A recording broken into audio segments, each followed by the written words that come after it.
obviously, if you're only thinking about winning, then like that's not going to be enough reason to come back.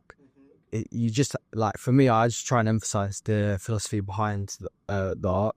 I think jiu-jitsu, the reason it's so great too is because it is a great kind of example of what martial arts is about, and that humility to keep coming and, you know, adapting depending on what you're going through in life or an injury that you're dealing with.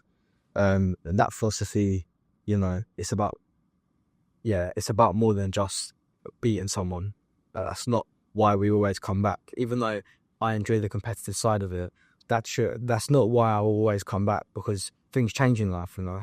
One day I'm going to be flipping maybe a dad, or I don't know yet, you know what I mean? But eventually I'm going to be a lot older and I'm going to have different priorities, and it's not always about winning. That shouldn't be what keeps you coming back, because you're going to lose, and then what? Of course, yeah, exactly. You're not going to come back again. Yeah, 100%. 100% agree with you. The question I was going to ask actually kind of links back to what you were saying too. It's like, how do you think jiu-jitsu has changed you? What effect do you think it's had on you? You've been doing it for a long time now. Yeah. So you're looking at yourself as you grow older, like what is it? How has it defined you, or how has it made you into the person you are today? Yeah, it's taught me a lot of humility. Again, like the same attitude to how you improve in jiu-jitsu by being humble, working with others. That applies to life, being humble, never ever thinking that you're better than someone, you know, like, in jiu-jitsu, it doesn't always come down to like how well you're doing. It just comes down to that you're carrying on going. So that applies to life. I think I'm lucky that I did it from a young age. So I never had to deal with lack of confidence, because I, again, put it on a baseline too. It's a martial art, literally. So I feel a lot more comfortable in my own skin. Yeah, literally. You know, when I walk into a room, it's a nice feeling to know, look, yeah, I don't think I'm John Wick. I mean, like, I'm not deluded, but I know that I know where I'm at, which is a nice feeling to have.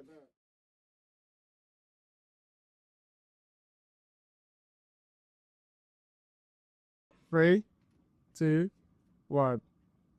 Hello. Welcome to another episode of the Jeoffrey Sarpong podcast. How you doing, Harvey? Yeah, good, brother. Good, man. First podcast, yeah, so I'm quite gassed about this. Yeah, I'm also really gassed too, man. We were talking a little bit before about some of the stuff that we're going to be touching on today, and that really got me super excited for this. So welcome to another episode. Today, I know of Harvey. Harvey, I know from our gym, so Jiu-Jitsu Gym Mandela. We met a few times, we talked a few times, and then when I was thinking about the next Jiu-Jitsu episode, I was like, yo, I gotta hit up my guy. Let's see. I was gassed that you invited me on there. I saw the one with PS. Yeah. Sick. Yeah, I'm gassed that you decided to come on, bro. This is amazing. I'm super excited. So, like, obviously, today we're going to be talking about jiu-jitsu. We're also going to talk about philosophy, trying to find the balance in between, and loads of other really cool topics. So, let's start with the beginning. So, to begin with, talking about how you got involved with jiu-jitsu, how you ended up at where we met at Mandela. Yeah, man. So, I was very fortunate because my dad actually had me in martial arts since I was young. Which I think is great. I think a lot of young lads would benefit from that privilege. So I started in Kung Fu. We're dabbling in different things, you know, trying to work out what works and what doesn't. Kind of did it together collectively. I'm my older brother as well. So it started with Kung Fu, doing all the forms and And you still remember that? The trapping, all that. So that was how we originally started. It's great. I think the philosophy behind martial arts, that can kind of be consistent across all arts. A bit of respect and sort of spatial awareness, community, all of that. Absolutely. Dabbled in taekwondo a bit as well, but it wasn't until really like grappling and sort of, I don't want to throw shade at other arts, but what I enjoyed most, what I thought was very applicable was wrestling. So I was year 6 when I started there. I was at a place called CSA, Combat Sports Academy. It was a nice little intro for me, because I used to just wrestle on the Saturday. And yeah, like that was a great base. I feel like as a starting point, especially like standing grappling. So learning to sprawl, to hit a good double leg, you know, that was kind of a good foundation for me. Yeah. I can imagine. Yeah. I can also imagine like going from like Kung Fu to grappling must have been really different, right? Yeah, I kind of enjoyed grappling more. Yeah, I can imagine. Yeah, because Kung Fu is Kung Fu more like offstandish, right? It just kind of like... There's a lot of forms and sort of sequences. Okay. You know, so obviously like you have that in jits too. Yeah. But in jiu-jitsu, it's very much like applied in live sparring more. Yeah. Obviously, depends on the type of kung fu you're talking about. Yeah. So again, like same with karate too. Like you can have karate that's more form based, and you can have like kaikushin, which is more like physical contact. So I don't want to say it's all under one umbrella. Of course, yeah. Like, we're going to speak broadly, but we don't really mean to speak broadly. We're just talking about it from my experience. Yeah. So in my experience, grappling was king. Always. So, but it was before jiu-jitsu was it wrestling? Grappling? Yeah, initially. Talk about wrestling. What is wrestling? How is it different from jiu-jitsu? Well, like so in jiu-jitsu, positionally, you can be on your back and it's all right, and you can work from there. It's just great, especially from a self-defense perspective. But wrestling is like you just can't give up an inch, really. And I feel like that's a good attitude to take to jiu-jitsu anyway, especially in competition.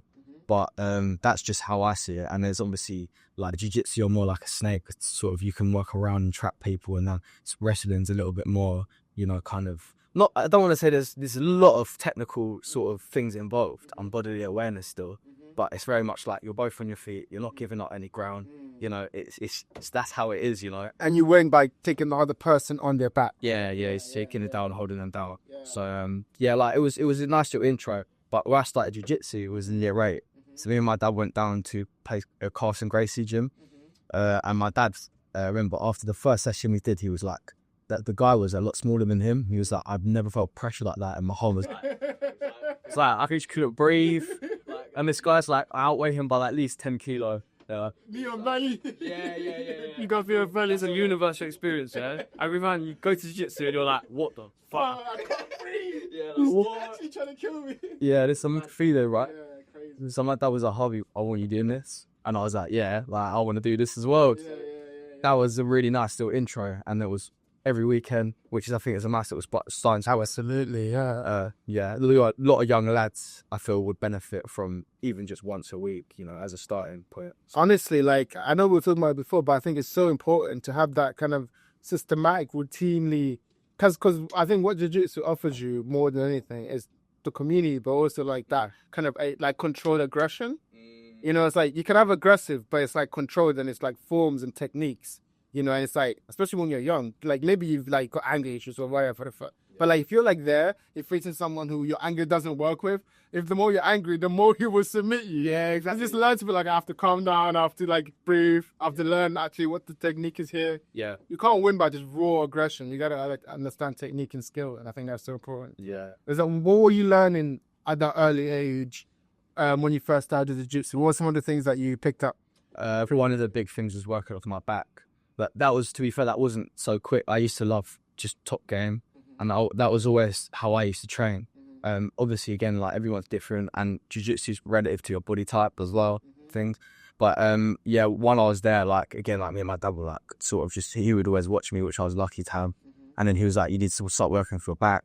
So learning triangles and, you know, arm bars from bottom and stuff, which I really enjoyed actually. And that's where I fell in love with jiu-jitsu around that time. And I was like, yeah, this is king. Like, this is what I want to be. I want to be getting proficient in, you know? Exactly. So yeah, man, I competed a couple of times with that gym.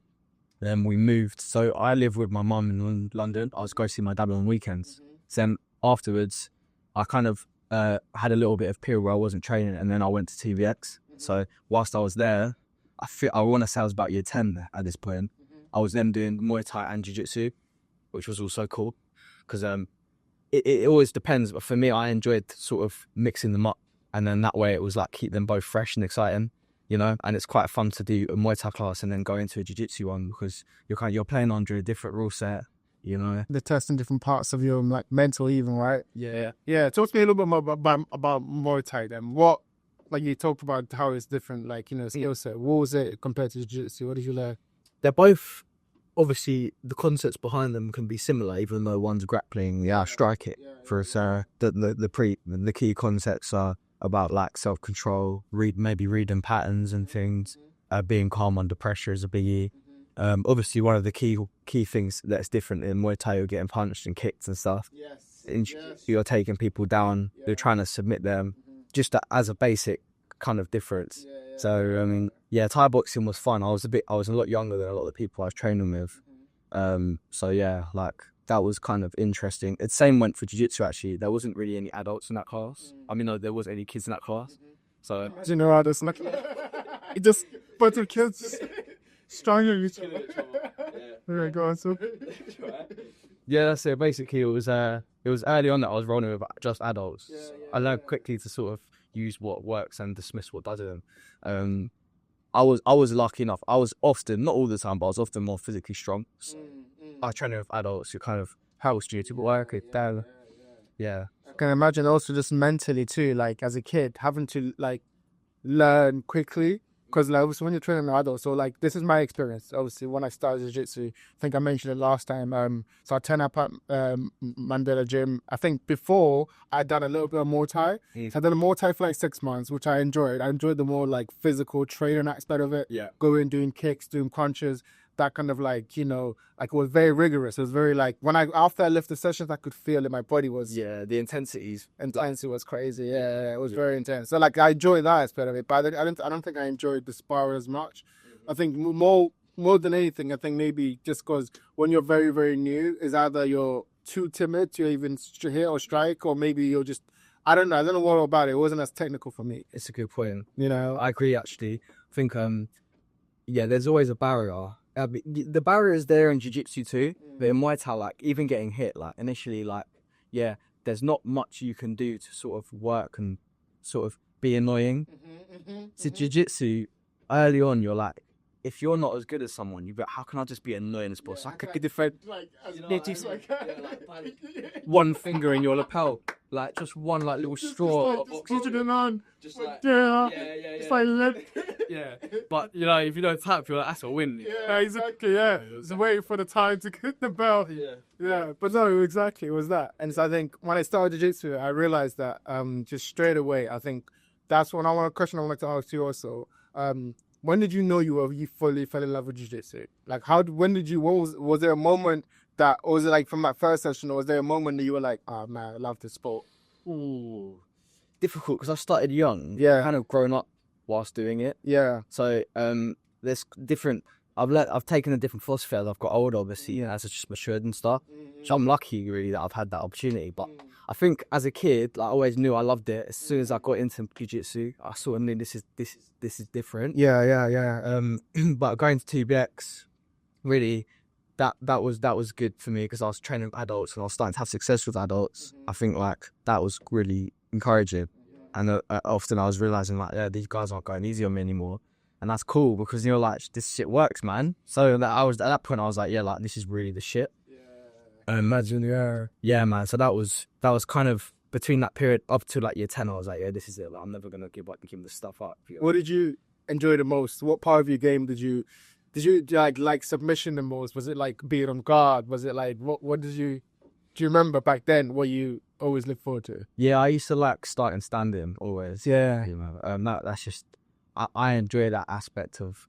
I feel like it embodies the philosophy of the art. Actually, getting the takedown, establishing sort of a dominant position, and then submitting.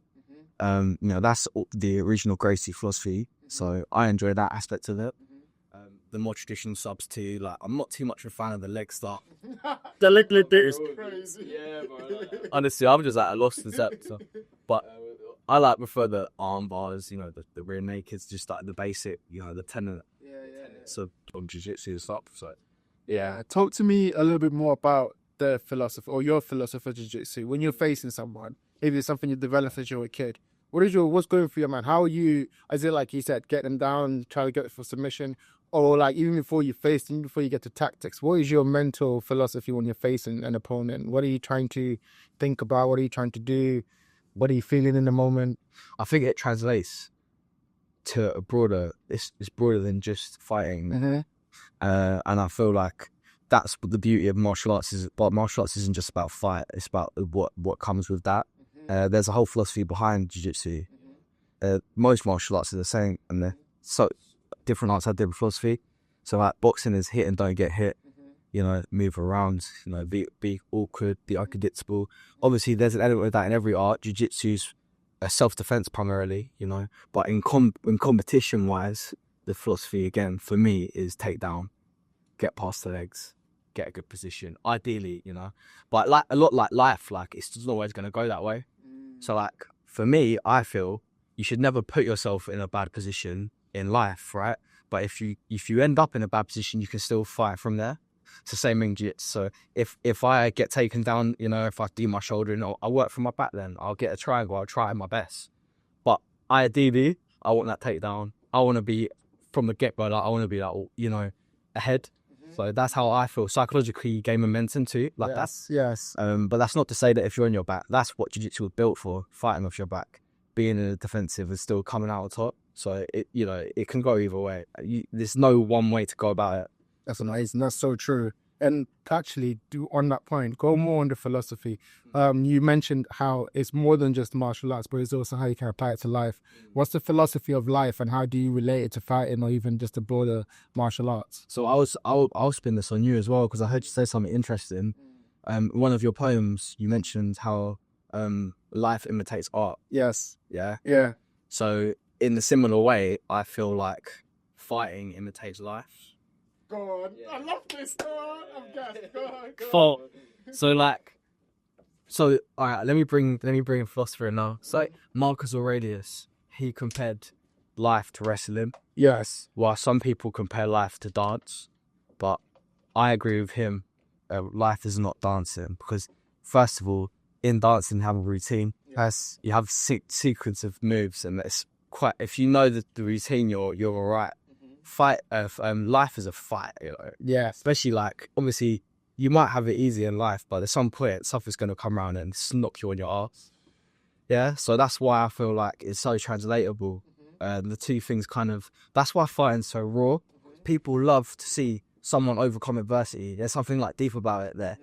It's like an animal instinct of like, you see two people fighting. It's a lot more than just a fight, because life in the same sense is that same struggle. And sometimes it's brutal and ugly, but it's still beautiful. Yeah. So that's why I like it, because I 100% fucking agree.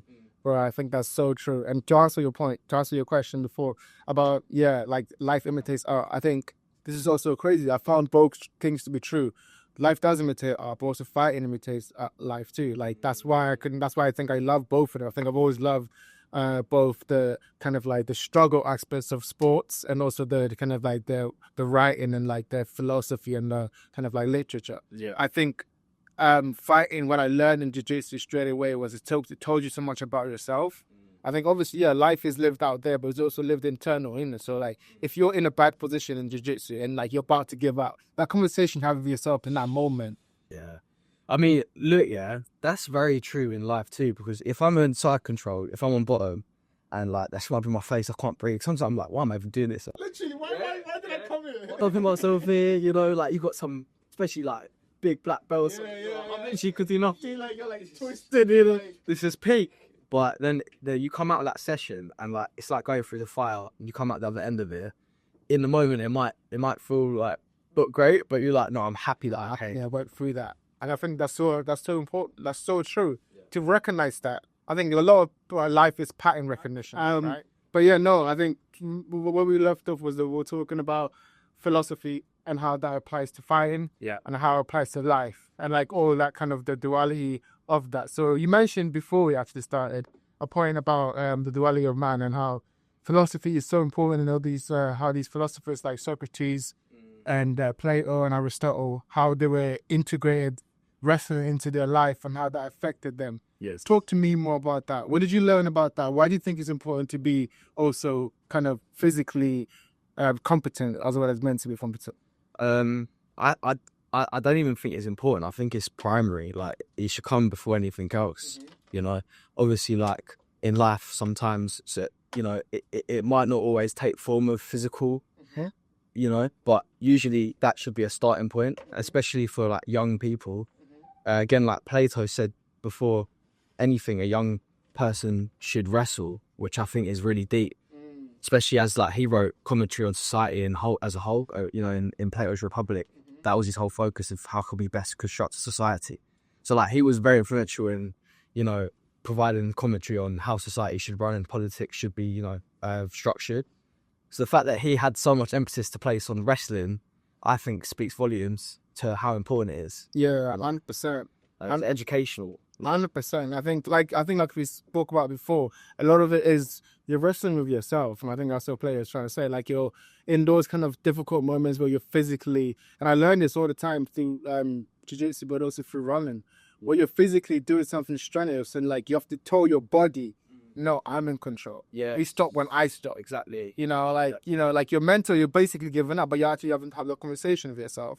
I think that's so important for life because it translates to life. You know, I think I've mentioned this to you before we started, how it's like there's a stereotype that you ever have to be like a big jock who's stupid, or like a scrawny like philosopher who's smart. And it's like, no, like you said, it's primary when you merge the two. I think that's what we're missing today as a society. I think there's too much of like one thing, you know, like you just go gym all the time and you don't know anything about anything, like, and you don't know any like other like, you don't have any literature, or you just always, all you do is if you think too much and you don't do any action. Yeah. I think the integration of both is so important for the human spirit. Oh, mate, I love that you brought in spirit too. Spiritually, it is just as relevant. But in ancient Athens, wrestling was like common, and I don't know if this is actually true, but I read that Plato often had discussions at mat side, the team rounds. Just, Yeah, dude, we gotta do that. That's crazy, and you know, like the stereotype again, like you say, of that, like the void between, oh, okay, I'm a philosopher, or I'm a sort of intellectual, and I'm a fighter. It was never like that in ancient Athens, and Plato's name was the broad-shouldered from wrestling. So, like, you know what I mean? We don't know his real name. We know his height and name's he's deep, innit? Yeah. That's crazy. And then also Jordan Peterson, he wrote a book called Wrestling with God. Same concept of like, you know, regardless of how you choose to define God, ultimately it would be a big decide on how you perceive reality and how reality is fundamentally structured. And so that picture of wrestling sort of, I think, is great. In Jacob wrestling with God as well. It sums up what life is all about, because you're not going to come out unscathed. Sometimes in life you're going to have to suffer and sacrifice things, but that's the point. Yeah, so 100%. And to build on that, actually, I remember I've not read Jordan Peterson's book, but I've read this book by Jung, where it's like Answer to Job, and he's like, because I think Job, he's also wrestling with God, and he wrote a book about the answer to that kind of the aspect of life that we don't understand. That is just kind of like, you know, it's like, how can God do this? We have that kind of perspective, you know. And he wrote this book about like just like the spirit is needed to go forth in a world like that, in a world where not everything is going to be understandable, in a world where there's gonna have things that happen to you like, I can't believe this happened to me, what did I do to deserve this? He's like, well, no, you have to have that indomitable spirit to have that conversation with the world at large. And that's what wrestling with God means, right? Wrestling with the ideal of the highest ideal, you know, and going like, okay, this ideal, like you're so ahead of me, you're so far ahead, but like, how do I go from here to there? Yeah. And like having that conversation with yourself. Yeah, mate. Yeah, exactly. That like in pursuit of that highest ideal that you're chasing, that's almost the reason to keep going. 100%. Whilst it's all difficult, and for someone it might be their kids, you know, some of it might be, you know, pursuit of immoral progress. Yes, sir. That's right. It might be pursuit of moral progress, or it might be pursuit of being a great fighter. Ultimately, though, it's the same struggle, you know, 100%. At the base principle level. So, you know. 100%. I think also I'm trying to tie all these points together. I think it's so important too, because I think the idea that Plato had about always striving to kind of, you know, like, you know, wrestle with these ideas, I think that's why it's so important. I mean, it's obvious, right? Like, if you have a strong body, you have a strong mind, right? I think to kind of bring it back, I have a question I have for you is that, you know, like a lot of, I think a lot of what Jordan Peterson touches on too, about how this kind of generation, we struggle with that kind of like wrestling with that idea. We struggle with what Plato was talking about when it comes to, you know, kids wrestling with life, you know.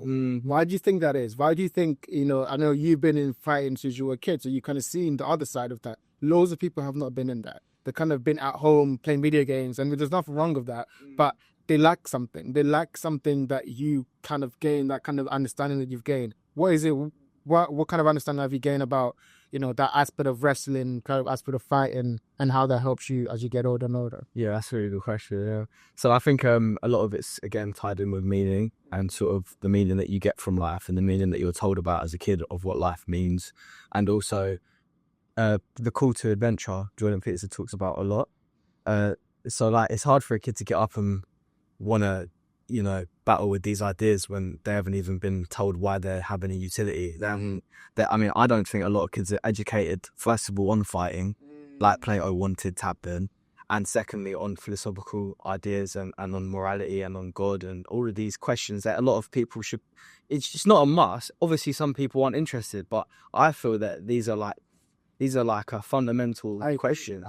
Great. And they give you reason to get up in the morning, So as a kid, that's like major important. Role models is a biggie too. I think a lot of modern day kids struggle with having the right role models around them. I'm fortunate enough to have had, a good dad and, good people around me, a good gym. Martial arts has been massive in formulating how I think and how I approach situations. A lot of kids don't have that. So maybe we should put it in the curriculum. Literally, no, it's like I completely agree because like you mentioned, that kind of community, that role models, like a large part of what I found when I went to jiu-jitsu was like a group of men who they have real lives, they've got like families and they've got actual jobs and all these things, but they still dedicate every single week, like, 3 times a week, however much, to come and train. And like, they're very, very, very good at this thing, and I think that's so important to have that idea. You can see like how that's going to help them, how that helps. And you see, especially if you're in that environment as a kid, how to conduct yourself with adults, who there's no bullshit there. It's like, if you're good on the mat, you're good on the mat. It's like, that's all that matters. It's like, there's no like, doesn't matter what you do outside of the gym. It's like how you are on the mat. I think that's a lot about life, It's like, you can take that, a lot of the lessons we talked about today, you can take that and, apply it to life. Yeah. Speaking about on the mat and how, there's kind of things you learn at the beginning, I want to talk a little bit about training right now. Yeah. And how people can develop. I think it is a good through line, so we should always refer back to philosophy. I think that's a beautiful point that you made. But talk to me about at the beginning of your training, what did you struggle with? What part of your game did you have to learn? Did you take more time to learn? Or what part of the game just came naturally to you? Yeah, so for me, again, because I started young, it's kind of changed over time for me. But initially, it was just humbling myself because I hate losing. Yeah. So, like, for me, that was a big thing. And I think, again, like a lot of young lads and young girls too struggle with loss. Yes. And humility is a big habit. And again, I don't want to draw too far away from the sport of jiu-jitsu because, again, there's other things I struggle with too, like, again, learning to work off the back. But again, like, that comes from a place of humility, right? Because you're doing something that you're not as proficient in instead of choosing to do what you are good at, That's how you get better in life, as it is with jiu-jitsu. But yeah, like, initially I was learning to work off my back more because I like to have a good top game.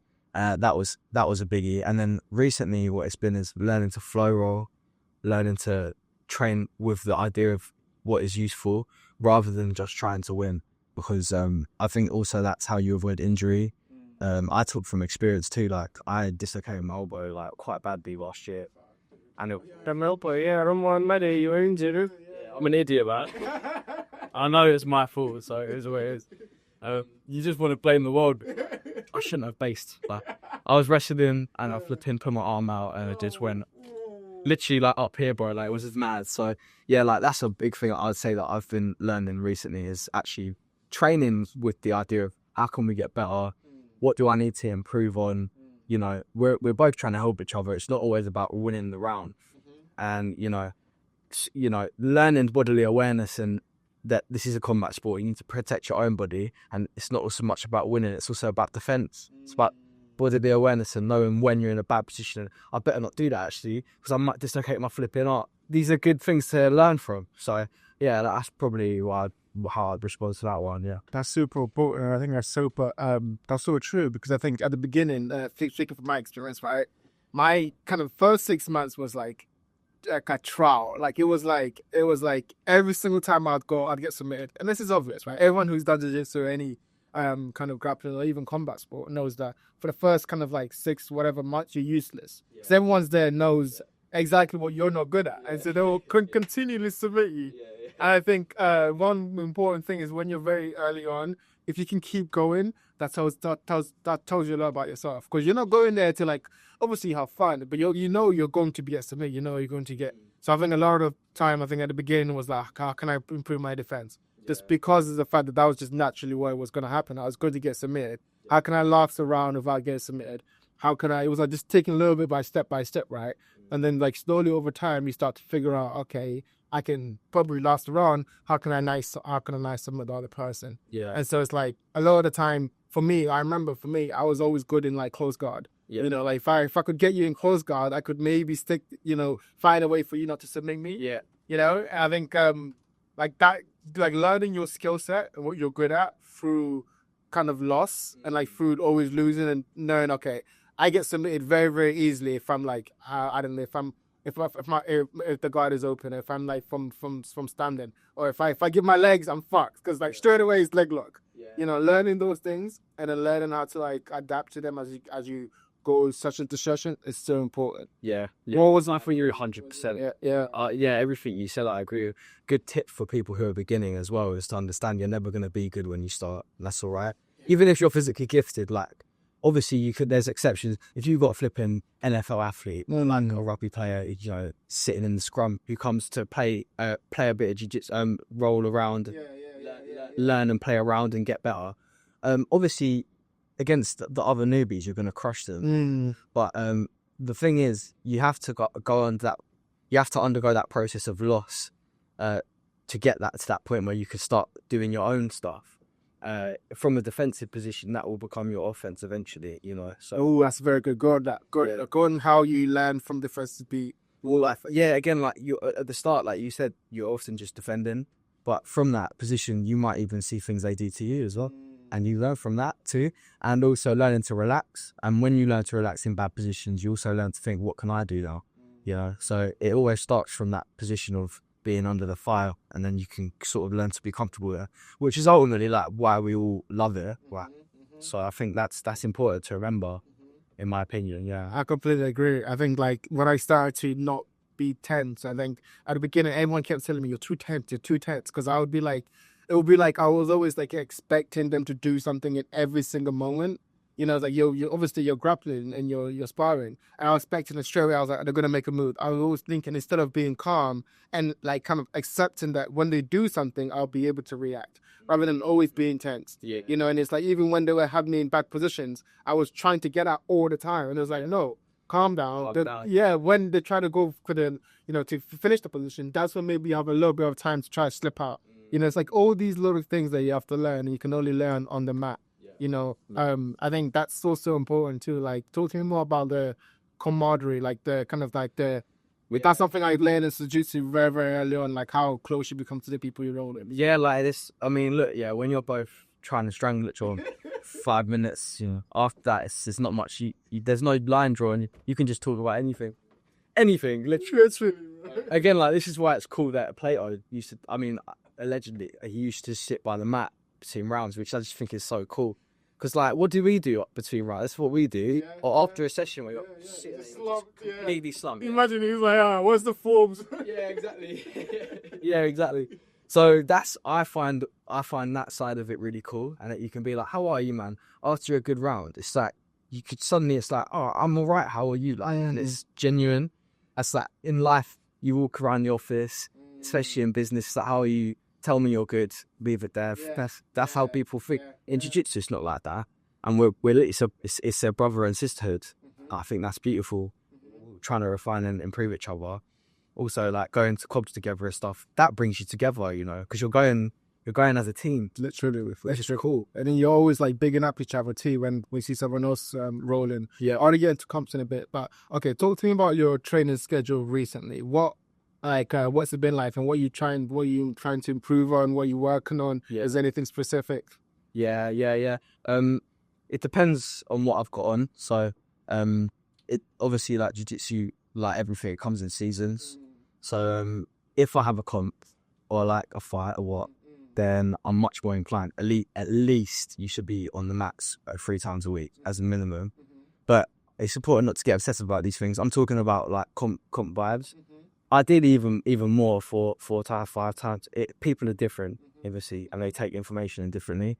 But I think, yeah, for me, I would at least get 3 in, and then also strength and conditioning, at least get 3 in. I feel that for injury prevention and also just generally like being in top shape is very it crosses over with jiu-jitsu a lot, and it's important to do both. Again, like when I did my boxing match as well, it was only like one that I've ever done, but that was also at least 4 times a week down the boxing gym, working in the gym too to keep strong, and running. I love running as well, so I feel like it's majorly important. Some people go, you're never going to be able to simulate the type of cardio that you get on the mats. I'm kind of inclined to disagree. I think running opens your lungs up, but that's me. You know, people train differently, so that's how I feel anyway. But yeah, I say at least 3 sessions, and then at least 3 weight sessions too. But that's my approach, and obviously it depends on who you are. GSP talks about this. I think it's quite cool. He was big on gymnastics, and he used to mix that in with his training. Oh wow! Yeah, which is cool. And he used to try to keep it fun, especially even in camp. He would do like the rings and stuff because it was fun as well as functional, and it would translate it. And GSP also spoke a lot about overtraining. Okay, that's not a problem for me, right? Yeah. But GSP talked about overtraining, and he would have people, and you'd be like, oh, like, you know, you weren't a trainer today. And he's like, I'd say it's my rest day. And then GSP's like, this guy's like killing it in the gym, and he's like not working as hard. What's going on? But at the end of the day, like we are machines, so you need time to rest, and also your brain is a machine. It needs time to take information in. Absolutely. Yeah. So everyone works differently. Again, like I speak as a hypocrite because I need to train more anyway. But that's a sort of that's something I find interesting. Hearing it from someone like GSP who's been there and done it. He's like, you know, if you're a full-time athlete and you're in the gym 7 days a week, maybe you'd benefit from just having some time off, letting your body recover, actually. So I don't 100% agree. I think anyone who trains jiu-jitsu, they kind of feels like guilt about like they don't train enough. But that's because we love it. We want to be doing it more. Yeah. Not because we're like lazy or whatever. But we do feel that. But I think it's so important too, because a lot of the stuff, you know, when I was preparing for this episode, a lot of the stuff that I saw was about like how important rest is. How important rest and recovery is for all athletes, you know, but especially for physical activities, because you're doing so much to pushing your body so much. You know, you mentioned how you do jiu-jitsu, then you do strength training too. So it's like you're exerting so much pressure, but a large part of how your body recovers and improves is through rest. Yeah. So talk to me about that. When you started, you know, doing both, and, you know, obviously whenever you're in that mode of preparing for a competition, how important have you found rest to be? Like, how important do you think that is also to avoid injuries and stuff like that? Yeah, I think it's so important. Like, sleep as well. Yeah, again, hypocritical I am because I don't sleep enough. It is important. And you'd be surprised at how much difference that makes alone. Yeah. Habib says this all the time. Sleep is king. Yeah, everything. You know, it's the biggest PED there is, sleeping. That's crazy. Yeah, so that's a biggie. And then obviously as well, like recovery, like ice baths, I think they do definitely help if you have them facilities available. Also though, like learning to work with injuries, I think, is something that a lot of jiu-jitsu guys are so bad at. Like myself, I'd be like, oh, my knee's fucked. It's fine. I'll just sit in side control. Like, or I'll take half guard and let me work from half guard, and that'll be fine. I do one hand. It's like, dude, like you just sit out. Dude, like, yeah, literally in a sling. Yeah, in a sling, just trying to like. So I dislocated my elbow. That was a biggie as well. Learning to sort of step back a bit, watch, and that's helpful too. Yeah. But yeah, like learning to balance sort of where your body's at, and also listen to your body. People ignore their body all the time, but your body's trying to tell you something. If you're really tired and you're not just, you know, when you're lying to yourself, like it is clear when you're lying to yourself. Maybe, all right, cool. If you go again and then you're still fucked, it's like, all right, cool. Then I know that my body's not lying. Take a break. Have 1 day off. It's not going to hurt. You know, again, I need to have more days in the gym. That's the idea, you know, especially in competitions. If you're a pro, you know, I hear like so many pros talking about how they take their approaches. I think it's useful to learn from them. And my biggest example is GSP. I think I love his philosophy and the way he approached training. Okay, talk to me more about that then. You mentioned GSP, you mentioned Khabib. When you watch jiu-jitsu, when you watch MMA, who are some of the fighters that you admire and why do you admire them? Yeah, that's a good question actually. Yeah. In terms of like the top of all time. Yeah, you can go there too. Let's start there. Yeah, like again, GSP. Mm-hmm. I just love GSP, man. His philosophy. By the way, GSP is George St. Pierre for people who have no idea what we're talking about. It's not like a car or anything. Yeah. So yeah, he's arguably the welterweight goat. He's never been popped for PEDs or anything, which I think is cool. And yeah, he often spoke about playing and improving through playing. If you compete, obviously you're working on what you're best at and on a game plan, and that's your focus. But whilst you're out of camp, you want to be playing because that's where you improve. So his approach to training was always that sort of idea of how can I learn through play. And so that would be bringing pace back or bringing sort of intensity back a bit, just trying things. Again, GSP pretty much embodies humility, you know, like everyone's flawed, but he's like, if you had like a poster of like the martial artist, I feel like he embodies a martial artist really well. And again, like if you look, he's never too proud to learn from people. So he'll go to a boxing gym, box and learn. He'll go to jiu-jitsu, he'll learn from Danaher, that he'll get subbed by Gordon Ryan. He's fine, he doesn't mind because he knows that through that he's going to refine his game. So that's why I love him, man. I just think his whole outlook on life is just so good. And he applies it to training so well. And then the results speak for themselves. How he's literally, every loss he had, he came back in the bench there, you know, and he's, you can't deny him. Yeah, he is the example, I think, of what a fighter should try and be like. I completely agree. I think, when you mentioned the fact that he was training other sports just to get better, that humility is so important. I think it's like, I think everyone has that kind of like, you can identify too much with what you do and be like, oh, I'm this one thing. I'm an MMA fighter. That's all I want to do because this is what I'm good at. But then you get stuck in a box, you know. I think him going and working with John Danaher and like all these other people and Gordon Ryan, it shows that he's just full of love of the game. Yeah. He just doing it because he just loves it. And like, he's just so invested in like, how can I make this? How can I just do this thing that I love? How can I be better at it?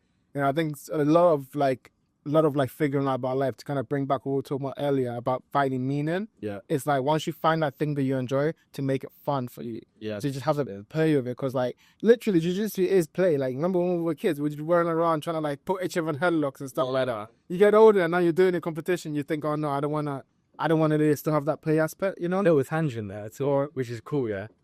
Even like animals, they're always rolling about. Like if you look at gorillas, monkeys, like all the primates, they're always rolling around, which I think is cool. Sometimes it's funny, like you watch it and you're like, oh, he's here with a double leg.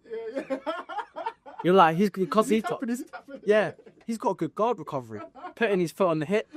And like, you're like, that's crazy that they're just learning through play. Yeah. And then you think, well, that's what we do. And Absolutely. you know? And then as siblings, they're rolling and they're playing. And then later on, it translates into actual fighting. Yeah, absolutely. Which is what we do. Absolutely. We're not that different. We think we are.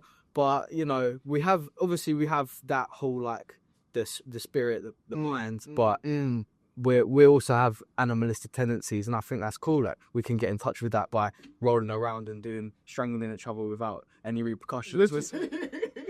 And then laughing off and like, you know, hugging each other at the end. No, but I think it's so important too, because like, I think kind of cool we're talking about the kind of the through line of this episode. It's like, I think it's about finding how to be more yourself.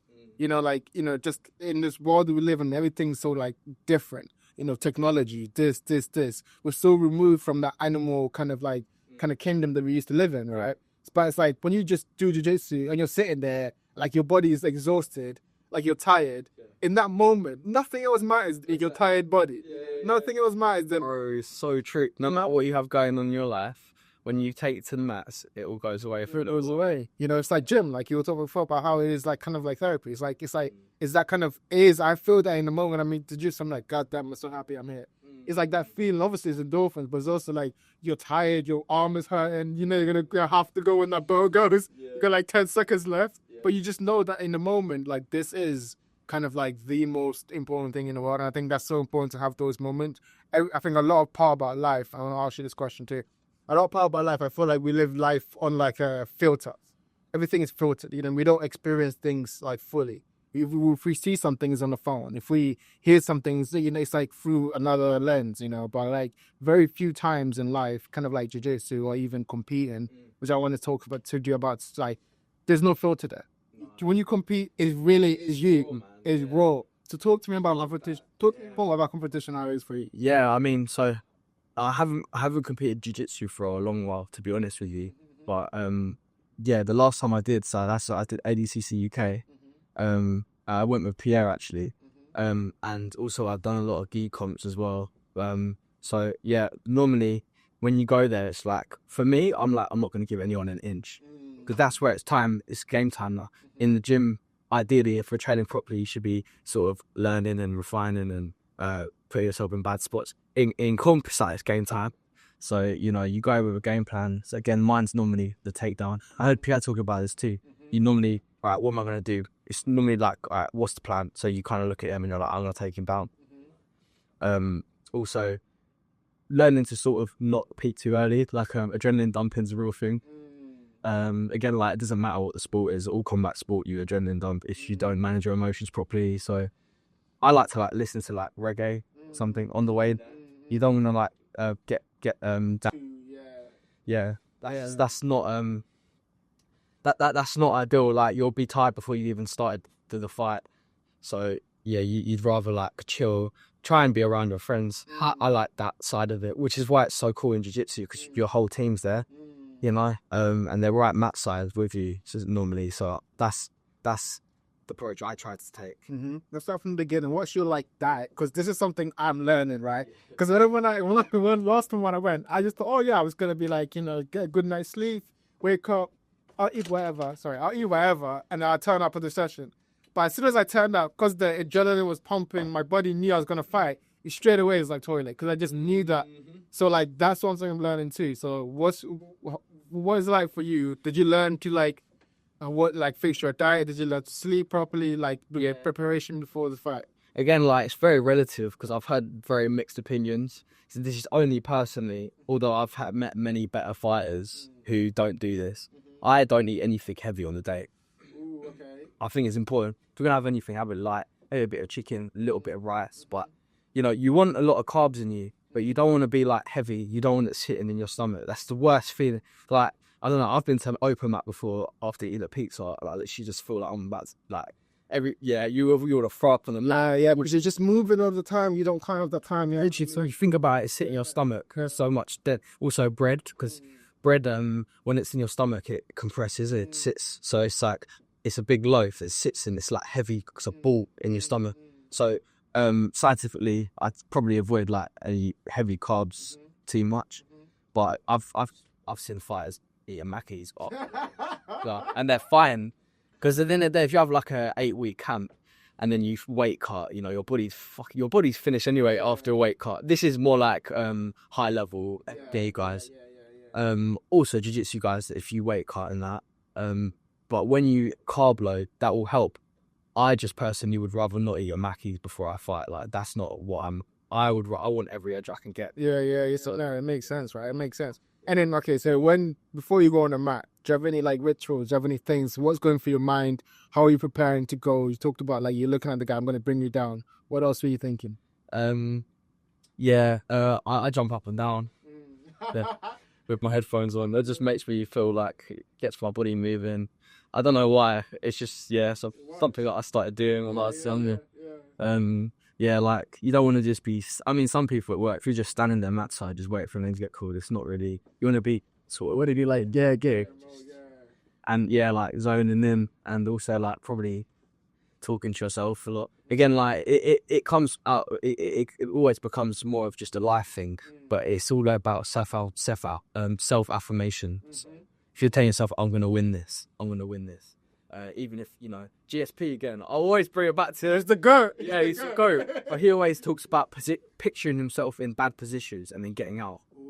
which is different to pitching yourself in bad positions in isolation. Because what he's doing there is he's still picturing himself winning, but he's mentally preparing himself for the worst scenario. So when he's in that position, it's normal. It's like I knew this would happen, then almost, you know. Yeah, which I like that attitude. I'm gonna win doesn't mean I'm gonna absolutely dominate. You want to go in with the intention of dominating. It's game time, ideally, but at the same time, sometimes it's not going to be like that. Sometimes you're going to get slammed on your back or judo thrown, and in front of the whole team, and you have to have the fortitude to be they're like, guard up. Okay, talk to me about that when you're in that bad position. What's going through your head? Obviously, having been there, people are shouting at you from the sidelines, telling you to escape, move, all of this stuff. But you're in that moment, you're tense. What's going through your head? What conversation are you having with yourself? Not much, really. Lots of spasm. Yeah, no, seriously though, if you're on your back like that, you need to try and calm yourself down and remind yourself that the fight's not done. So yeah, not letting your emotions overtake you. I think that's ultimately the best athletes that you see. They're great at that, and so I think being calm enough. But it's hard to think about technique when you're in it. Absolutely, Yeah. So absolutely. Often muscle memory takes, and also having faith that your muscle memory in them situations will take over. Yeah. You have to have faith in the process. You've already worked hard. You're at the comp. If you're in a bad position, just the prep will carry you through. Yeah, that's another question I had too. I think I'll explain this too. It's like when you're fighting, when a fight begins, are you thinking tactically or do you think everything's just instinctually? Yeah, I feel like it's more instinctual, right? Although, like Pierre said, I feel probably at the beginning you have to have a game plan. Yeah. It's the same in boxing. So there's so many variables that it can get overwhelming. Yeah. So it can just be this. As soon as the bell rings, I'm throwing a 1-2, and that's it. That's the plan they have, because that once you do that, then you start getting, and also you fall by so much that, I think that's what's so important too. Because I remember even when I, fought, I've only competed once, but when I fought too, it was I had this whole plan about how I was gonna approach the start. But then when it starts, your body does take over, because you're I think because you've been in those positions so many times, it's what did I do last time in this position? Rather than, okay, this person is this, and then a lot of that is just you're figuring out a lot of stuff. Training is so important, practicing and visualizing yourself in these positions, because it becomes your mind would take a life of its own, but your body also is reacting to that kind of that the tension and all that stuff. That's the beautiful part about it, man. Yeah, that's why it's important to compete. Then it's just not about competing at the highest level. I'm not sitting here telling anyone that my way is the way to be. There's so many people who are so much better than me, but I'm just saying you will learn through competing a lot about yourself. 100%. And the ability to overcome situations where I can be a hot mess. That's how I am. I'm an overthinker. My face will flush. I'm shitting myself. So that's really good, because if you overcome that, even if you don't win, it's I'm made of more than I thought. 100%. So talk to me about that, Clem. What's the biggest lesson losing has taught you about yourself, or about even jiu-jitsu as a sport? Yeah, that's a good one as well. Yeah, probably it's quite cliche, but it's true, always true. When you lose, you get better from it, because you often, obviously it eats you up as well. If you're what the fuck happened? Never again. Yeah. There's a video of a guy watching something on his laptop. He just goes, so I feel why did you do that? Why did you do that? Yeah. So from it, you get caught in a sub. You're all right, cool, what exactly happened? Obviously I panicked here, or I did this wrong, or what part of my game could I work on? Also, losing in the gym is probably as applicable, although in comp, probably you learn more about what your main go-tos are. 100%. Yeah. And then when you kind of lose, you learn what, normally there's a pattern, a trend of where I'm getting cool, though. So that's probably... Yeah, just try and be objective about it. Try not to get too emotional. So obviously you don't enjoy watching yourself back when you lose, but it's important, right? Yeah, that's an important part. Yeah, it's important to acknowledge it. Again, it applies to life, doesn't it? Yeah. So it's so to link. So 100%. Speaking on that, actually, I sent you this video about John Danaher when he was talking about how the most important thing someone can learn from jiu-jitsu is how to deal with like evolving problems. You know, it's like a lot of time, you know, and for example, he compared it to like when you're at school and you get given a maths problem. It's a static problem. You know, you can have a pen and paper, you can work that stuff out. But in jiu-jitsu, you try to figure out the problem that's being presented. The other person is trying to change that problem and react to you trying to figure out that problem. Yeah. So talk to me about how that applies to life. I want to get more into like the philosophy and life of jiu-jitsu and what the lessons that we can learn. Come back to what we were talking about earlier. So yeah, how does jiu-jitsu teach you to deal with evolving problems? Yeah, again, like thinking under pressure is such a big part of jiu-jitsu. Being in positions that if you didn't train jiu-jitsu, you would never find yourself. Unless it was maybe life or death. Someone's trying to kill you. Because you're simulating that in the sense. So yeah, like as much as if you just start from the foundation of how it teaches you to carry confidence, but then beyond that, which I think it was more deep, kind of nitty-gritty. In jiu-jitsu, it teaches you a lot about overcoming your instincts. Probably sometimes your instincts are good and they can help and they're important, but sometimes your instinct will be, I just want to turn around and choke me, you know, I don't like this anymore, I give up. Like, you know, learning to think objectively when every part of you wants to not do that. I feel that's very like grounding, and that I try to place everywhere. 100%. I learned that so many times about just how you see yourself. You know, I think when you try anything hard, you know, for example, I give the podcast and it's even poetry. To even link it to that, right? It's like when I'm about to go and perform, I am nervous. I am like, my leg is shaking. I'm like, I don't want to do this. This is not a good idea. There's all these people here. Why did I do this? And then you go up and you do it. And then afterwards, you're like, oh my God, I'm so glad I did this. Like, this is amazing. I always knew I could do this. So those two conversations you had with yourself, nothing's changed, right? It's just the ability, the evidence that you presented to yourself about your scenario, right? You've gone to yourself, okay, I can actually do this. So now your body's gone, yeah, he's right. We can actually do this. So it's literally about giving yourself the evidence for you to believe in yourself. You know, when you're nervous before you do anything in life, you know, before you go out and apply for that job, or before you go talk to that girl, it's like all you need is the evidence that you can do it. But you don't have the evidence yet because you just need to go through that emotion. I think that's what jiu-jitsu talks a lot about. It's like getting through them, even turning up at the gym. Even like, you know, you turn up at the gym, you're just a little bit scared, you're a little bit nervous. But then you go in, you meet the people, you do it, you train, you go out, you're like, you're going home, you're like, I'm so glad I did that. I'm so glad that I went and did that session, because I was telling myself I didn't want to do that. I was telling myself that it was going to be terrible, and I was wrong, you know, like just, you know, so like what you said, it's like a lot about just, you know, dealing with the emotions internally under pressure. You know, I think that's what, like, physically you're under pressure, physically there's a timer, physically there's all these things in jiu-jitsu that helps. Getting used to unpredictability, that's biggie. Again though, like, life isn't fair. Things that you're gonna get a curveball. So, like, you know, it's great to throw yourself into these situations voluntarily. 100%. Like, and that's also psychologically proven that teaches you to overcome your fears better. Yes. Jordan Peterson, I think Young probably touched on this as well. So like, if you undergo like counselling because you've got like an irrational fear, what actually helps you overcome the fear isn't getting less scared of it, it's getting braver. Yes. By meaning that if you voluntarily expose yourself to these scary things, over time you learn more about yourself, and in turn you're like more willing to approach difficult things and scary things. So that's probably a big marker for why jiu-jitsu translates so heavily into life. And oftentimes people on the mat who you know are juggling lots of things, they're able to deal with them, and jiu-jitsu is kind of it embodies. No, 100%. It embodies the aspect of life where you're kind of having to, it kind of puts that in a bounded scenario, right? It's like life is so base, like, cool. Now I'll be putting into like a 5-minute timer. You both start on the kind of equal level, then knocking you in this bad position. What are you going to do? And then it switches, and then you're on top. And then so it kind of like simulates life. Yeah. It simulates life in a sense where you can physically feel it, and you feel the repercussions. And if you make a mistake, you feel that happen also.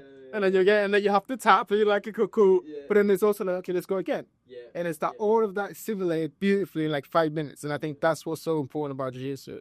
Just any combat sport, anything like that, where it's like, you know, we can, like life is like long, but we can like actually compress it and stimulate and like show people and show yourself more than anything what it's like to, I kind of go through that. Okay, let's wrap this up because I think this is amazing. I've got a few questions that I always wanted to ask you. So you've talked a lot about like the, how important it is to keep showing up and how important it is to, keep going back to it. What keeps you going back? Like even after those days where you're like, you're tired and, like you're going through a lot in life. Because I'm kind of going through this, myself. What makes you return to the jiu-jitsu? Is it the love for it? Is it the kind of like you want to prove something to yourself? What is it that keeps you going back? Both of them things are probably true, but it's probably on multiple levels why you keep coming back. I think one of the main things, obviously the community, it's beautiful community, and it's a great thing that you can have that opportunity to relate to people who you might be completely different. None of that matters on the mat. But I think more than that too, like again, even though it comes in seasons, you're always going to return because it's a very grounding thing to have. And then obviously more than that, the philosophy behind the art sort of, you don't want to ever stray too far. Not that you have to feel a sense of obligation that you need to go back, but you kind of know like, oh man, I should get back on the mats, because you understand that at that base level, like it helps in other areas. So it kind of compounds. Yeah. Vinny talks about that as well. He's like, even when he was studying, and he was like, there was different unis that, he had a lot of bad luck in Brazil while he was studying for his degree. And he was having to switch between different unis and doing different courses. But all the while he was doing that, he was still training. But I think because it keeps you grounded, and it also orients your lifestyle. So your lifestyle, this is balanced around that. Yeah.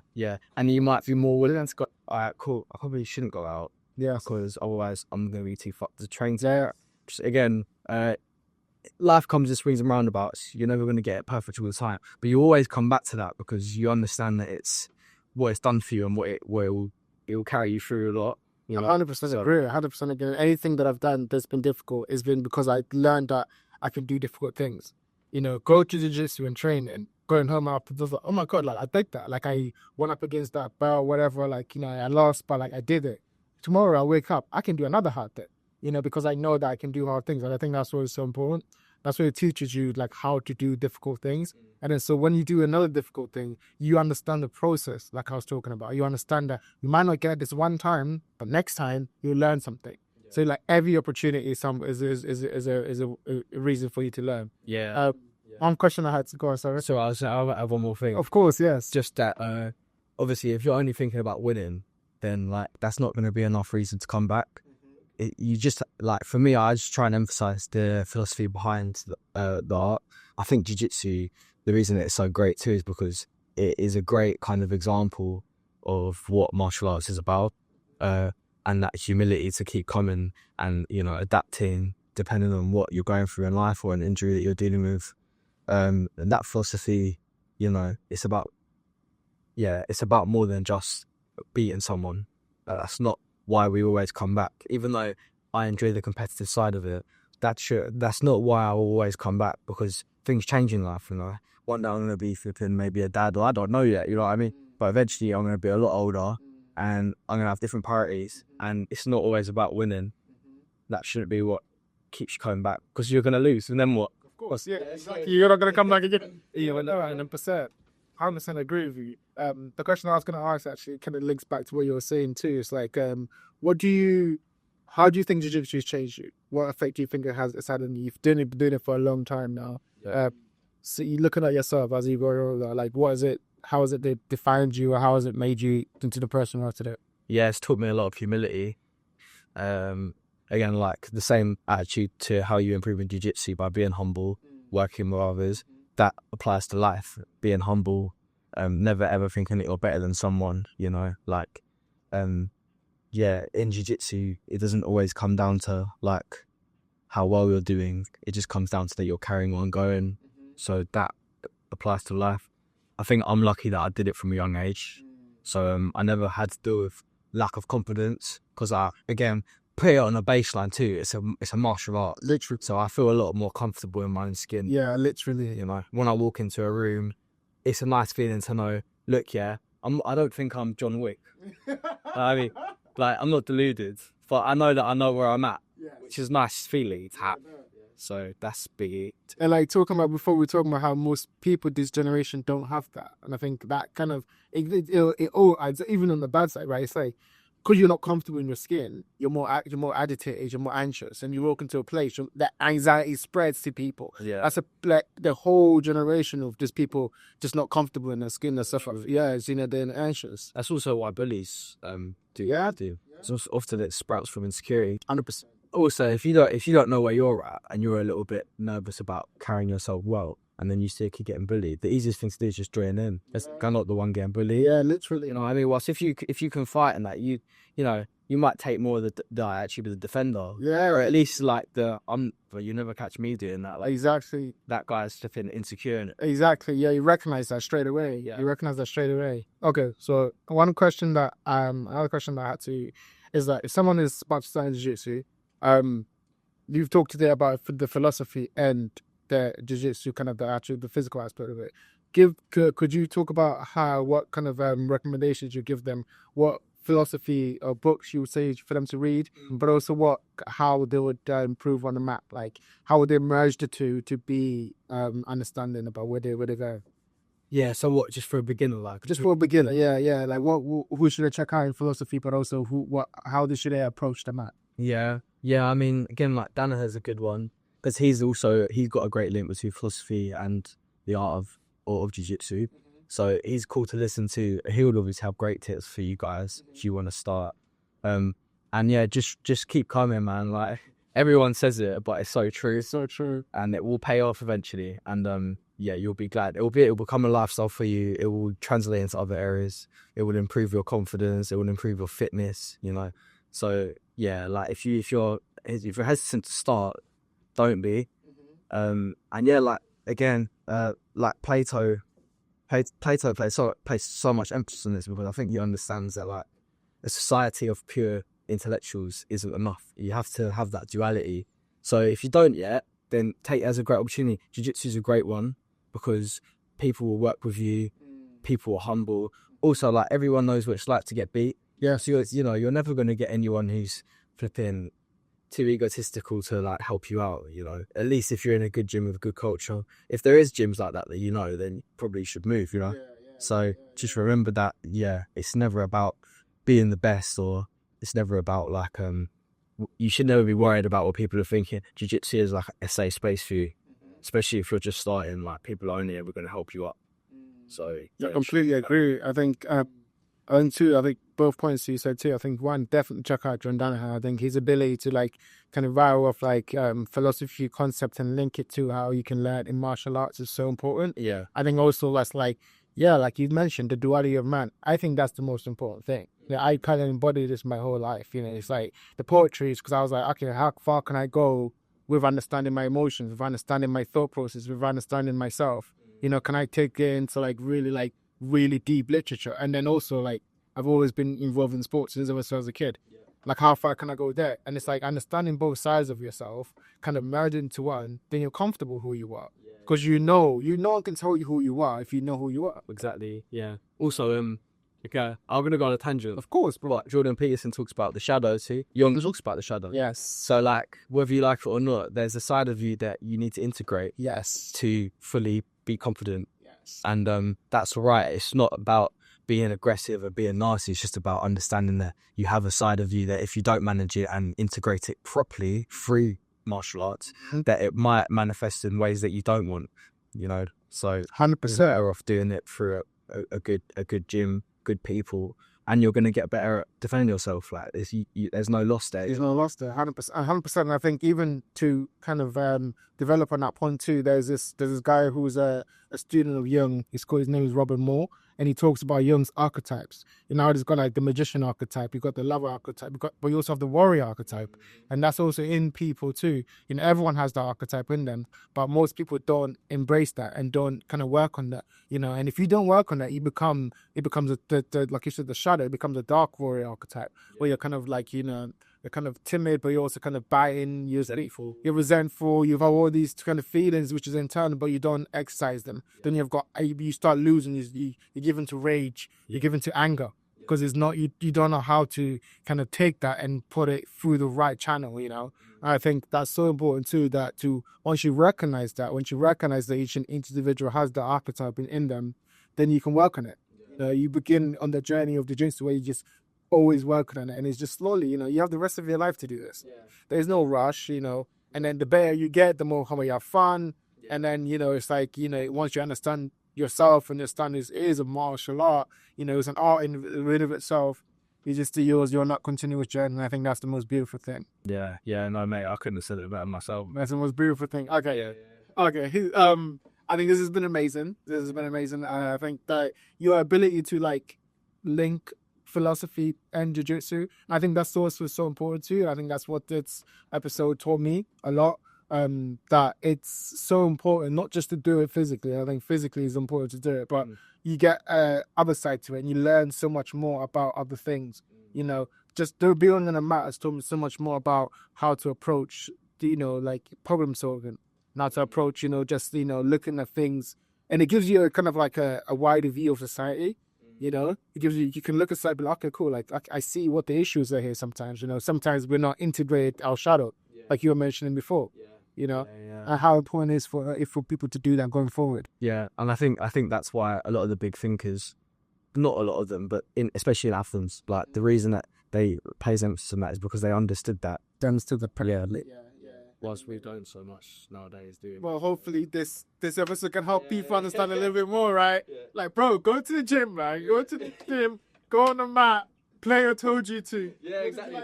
Bro, like, what better authority than flipping Plato? And Socrates, bro.